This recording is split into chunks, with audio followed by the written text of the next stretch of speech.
Hey guys, welcome back to our channel. In this tech tutorial video, we're going to break down for you how you can access the task manager or process manager it is called here in the Waterfox web browser. For example, guys, if you'd like to monitor the CPM or RAM or memory usage of specific tabs that are open in the Waterfox web browser. So let us dive into this. All right, open up the Waterfox web browser.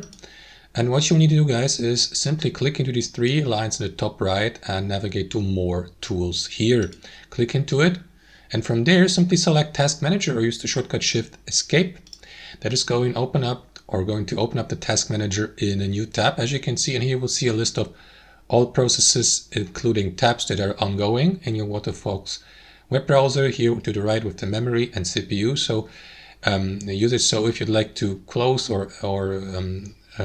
close the given process, guys, there's that X button on the very right hand side. For example, you'd like to close a specific tab, there you go. And that's how it works. Thanks for watching. Hope you enjoyed the video, got some value from it, and we'll catch you later.